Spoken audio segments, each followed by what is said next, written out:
exposición. Licenciado en Historia del Arte, historiador del arte, y quién mejor que él pues, para explicarnos esta exposición. Se ha brindado desinteresadamente y muy amablemente, lo cual le agradecemos, y él nos va a explicar la exposición. Nada, siendo gracias Rafael, que además fue muchos años mi jefe, del cual aprendí mucho.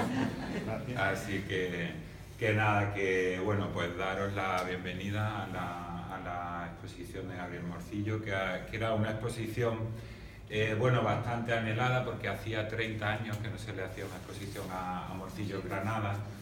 Y bueno, pues yo junto con otros amigos también expertos en la vida y obra de Gabriel Morcillo, pues hemos estado intentando, porque ha costado reunir el número de obras que hay aquí. Hay casi 60 piezas, 59 creo, y la mayoría de colecciones particulares, con lo cual es muy difícil pues reunir un número de piezas así elevadas y significativas para hacer una muestra de este tipo que esté abierta al público varios meses. También contamos con que se ha presentado en esta exposición el legado que la única hija que tuvo Morcillo, Isabel, dejó a Granada, la ciudad.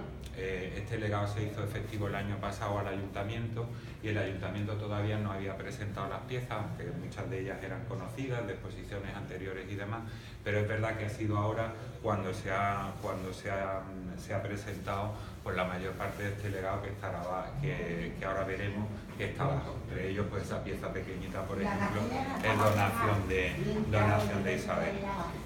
También hay documentos, hay algún título, subtítulo de académico de San Fernando, en fin, y algún que otro documento curioso. Decir pues eso, que hacía 30 años las últimas exposiciones, que además las hicieron instituciones precedentes a esta fundación, con lo cual hemos tratado muy bien a Morcillo históricamente, porque en el año 87 fue el centenario. Morcillo nació en 1887. Entonces, al cumplir los 100 años en el 87, él había muerto en 1973, y en 1887 la Caja Provincial de Granada y la Caja General de Ahorros, ambas instituciones en aquel momento, le hicieron unas exposiciones pues, conmemorativas del centenario para recuperar su figura, que bueno, él había sido un personaje muy conocido en la ciudad, pero a lo largo del tiempo pues se había ido disolviendo, ¿no?, su memoria pues, con su muerte, lo que hablamos de que buena parte de la obra está en colecciones privadas, y no había tenido esa reversión pública ni ese nivel público que debiera tener por la importancia que tiene como artista. Entonces, pues 130 años después de su nacimiento, inauguramos esta exposición que nuevamente pretende eso, traer a la actualidad y hacerlo también desde un punto de vista contemporáneo, para deslindar, porque él tuvo muchos seguidores en la ciudad que prácticamente no, ninguno estuvo a su nivel como artista, como creador, y esto es importante señalarlo, y entonces hay que ponerlo en el sitio, digamos, que merece, y sacarlo de aspectos locales que no ayudan a hacer una buena lectura de lo que fue Morcillo, de lo que fue la obra de Morcillo, ¿no?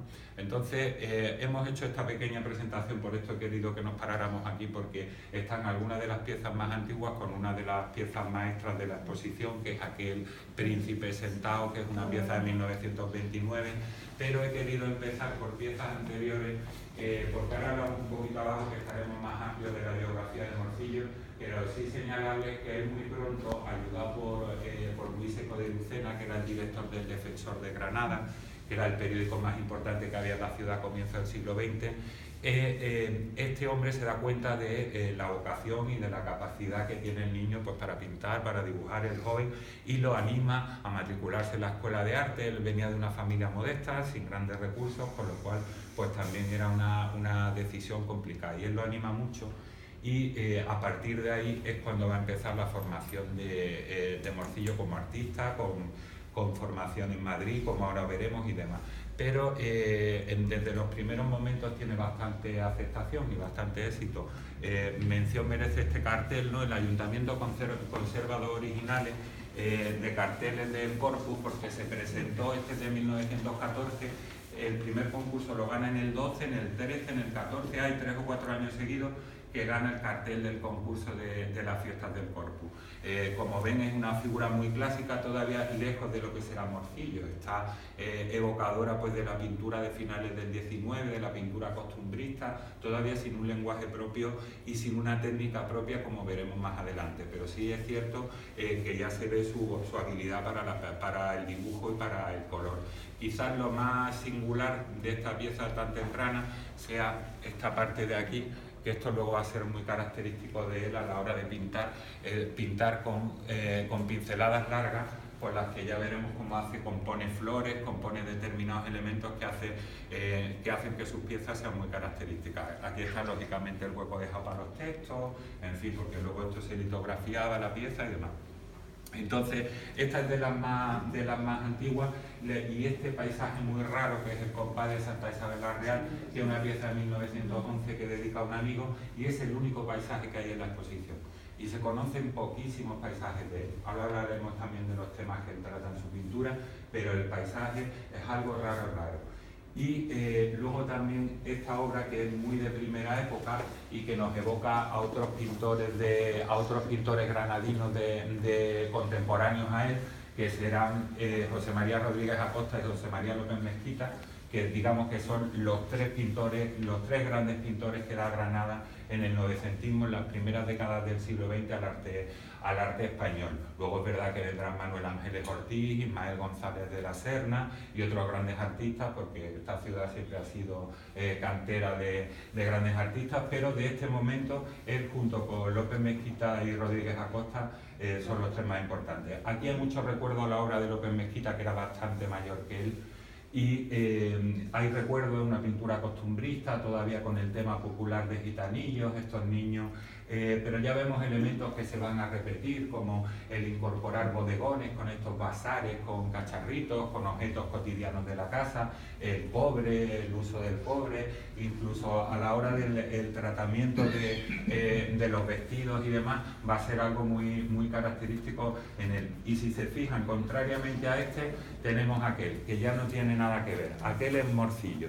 Aquel ya es, fíjense en la pincelada, en la textura que tiene el cuadro, que no, la propia forma de dar las sombras, por ejemplo en el contorno de los ojos, en los labios, en el cuello. Ahí hay un tratamiento de la textura mucho más claro. También en el mantón rojo, que fíjense que apenas son unas pinceladas. Y lo que les decía de la pincelada larga, fíjense cómo compone la rosa. Abajo lo vamos a ver todo más claro y lo comentamos un poquito con más comodidad.